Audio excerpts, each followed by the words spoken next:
Hello everyone, आशा करती हूँ आप सब बहुत अच्छे होंगे। आप सभी का मेरे यूट्यूब चैनल पे बहुत स्वागत है। आज के दिन की शुरुआत मैंने किचन से की है। सुबह उठी, फ्रेश हुई, सब काम करी, नहाया धोया। उसके बाद मैं किचन में आ गई। मैंने सोचा खाना बना लेती हूँ। मैं ससुर जी ने सब्ज़ी काट कर रखी थी।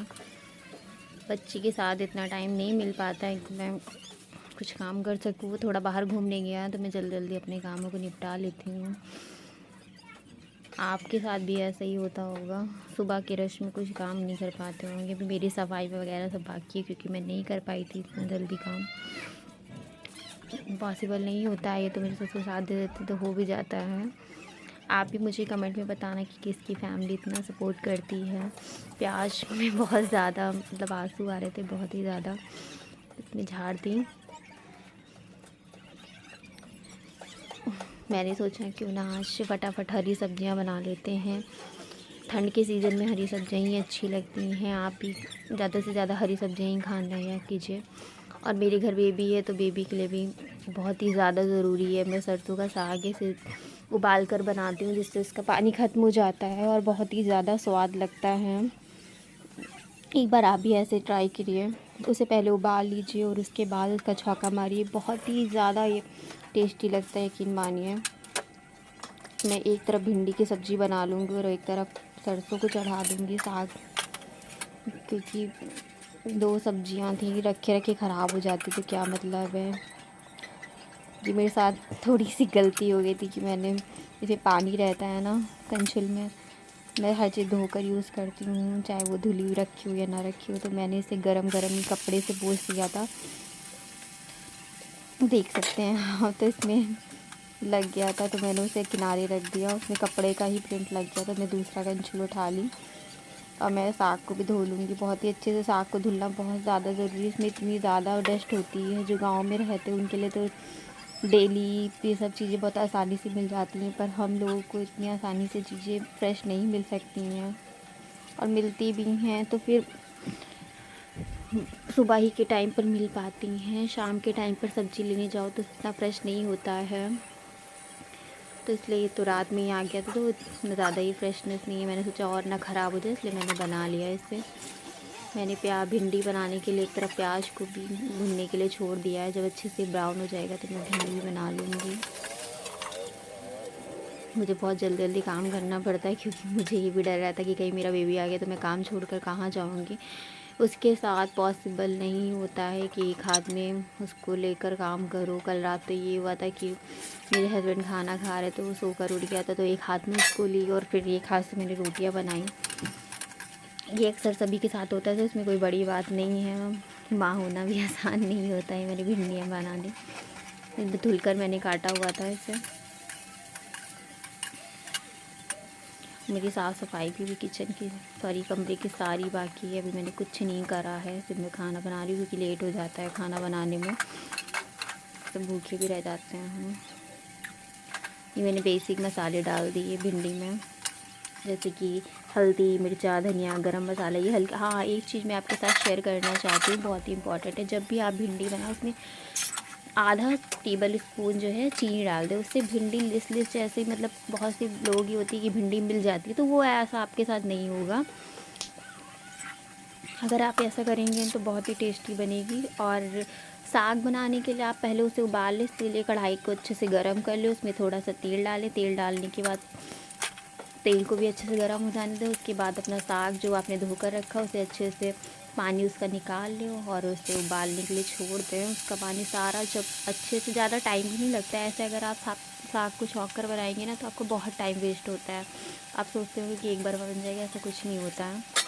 उससे टेस्ट तो नहीं, पनीहल पनीहल टाइप का हो जाता है। उसके लिए बहुत ही तरह से एक बार आप बना कर देखिए। मुझे कमेंट में करिए, कमेंट में बताइए कि आपका साग कैसा बना है। साग बनाने की बहुत अच्छी ट्रिक है। इधर मैं आटा भी लगा लूँगी फटाफट, क्योंकि मैं रोटी भी बनाऊँगी। साग रोटी बहुत ही टेस्टी लगता है। बहुत से लोग पराठा भी खाते हैं,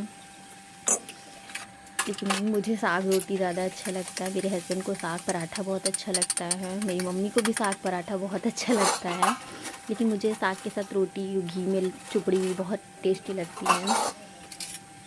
ये आटा मैं 4 से 5 लोगों के लिए सान रही हूँ। अब इधर मेरा फटाफट से साग भी हो जाएगा और सब्ज़ी भी इधर भूनती रहेगी। और हाँ, भिंडी की सब्ज़ी को कभी ढक के मत बनाएगी क्योंकि उसका पानी निकलना होता है और उसे ढक देंगे तो फिर बहुत टाइम लग जाता है, फिर उसे भूंजो।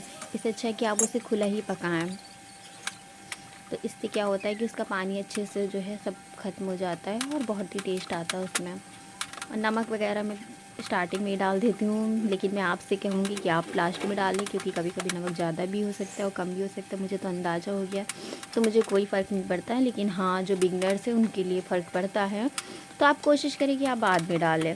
और साग में हमेशा नमक थोड़ा सा डालें, बहुत ज़्यादा नहीं, क्योंकि साग नमक नहीं लेता है। साग हो गया, अंडा हो गया, वैसे तो मैं नहीं खाती हूँ, लेकिन मैं आपको बता रही हूँ कि ये सब नमक नहीं मतलब लेते हैं। और बेसन में भी आप नमक बहुत ही सोच समझ कर डालें, कम डालें। कुछ अगर चीज़ें याद रखेंगे तो आपका खाना बहुत ही टेस्टी बनेगा। भिंडी की सब्ज़ी में खटाई तो बहुत ही ज़रूरी है। अगर आपके पास नींबू है तो आप नींबू डालें। मेरे पास नींबू नहीं था तो मैंने खटाई डाल दी। और ये मेरे ससुर जी हैं, उन मेरे घर के सामने एक घर बन रहा है ना, उसी के वहाँ पे वो सिंग लाए थे, वही बता रहा था। हाँ, कोशिश करेंगे आप भी बहुत अच्छे से इस प्रकार से बनाएं।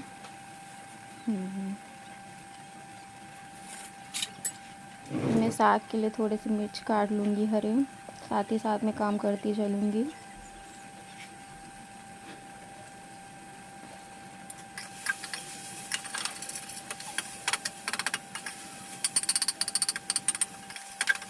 मिर्च काटने के बाद मैं हाथ ज़रूर धो लेती हूँ क्योंकि मेरा छोटा बेबी, उसको मालिश वगैरह करनी होती है, हाथ में लग जाता है। लेकिन मिर्च की काटने के बाद अगर आप ऐसे भी हाथ धो लेंगे तो आपके हाथों से जलन तो नहीं जाती। इसके लिए आप हल्का सा ऑयल लगा लिया कीजिए। जिसका भी छोटा बेबी है थोड़ी सी केयर करा कीजिए।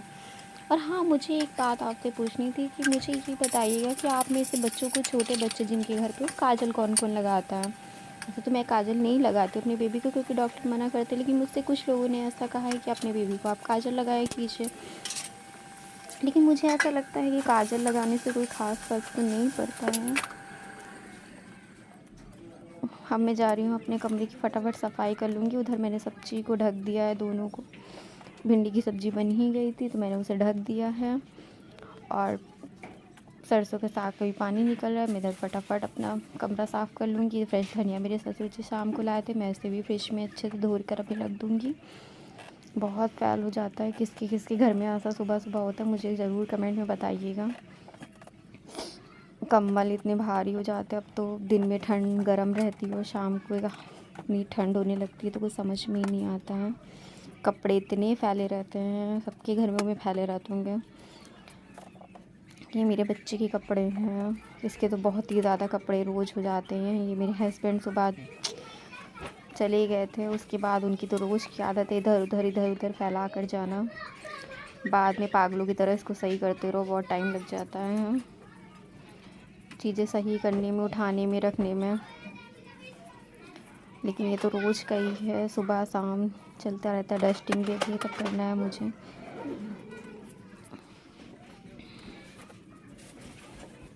मेरा बेबी आ गया तो और काम मेरे सब फैले रहेंगे, इसलिए मैं फटाफट करती जा रही हूँ कि कोई भी काम मेरा बाकी ना रहे। सिर्फ खाना भी मुझे फटाफट सबको देना है, टाइम ज़्यादा हो रहा है।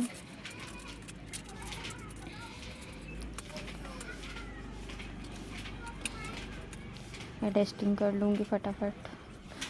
और हाँ, मुझे एक चीज़ आप लोग ये ज़रूर बताइएगा कि कौन कौन मेरी तरह से इस तरह से मतलब सोफ़े पे चढ़ के, बेड पे चढ़ के सफाई करने के लिए कहीं भी कुछ भी कैसे भी चढ़ जाओ, करना तो होता ही है ना। मैं फटाफट झाड़ू लगा लूँगी। झाड़ू भी लाना था लेकिन क्या है, जा ही नहीं पा रही हूँ तो भूल जाती हूँ। सबसे ज़्यादा तो बच्चे जब घर में हो जाते तो कपड़े इतने हो जाते हैं कि पूछिए ही मत। कपड़ों का तो कोई वही नहीं है, डेली धुलो डेली हो जाते हैं। पर मेरा बेबी भी आ गया है, अब मुझे उसे भी लेने जाना है। बाहर पे रो रहा है, ससुर मेरे लिए हुए हैं। फटाफट मैं सफाई करके उसके पास जा रही हूँ। उसकी भी मालिश का और खाने का टाइम हो गया। आवाज़ आपको आ ही रही होगी। फिर मिलते हैं नेक्स्ट ब्लॉग में। Thank you.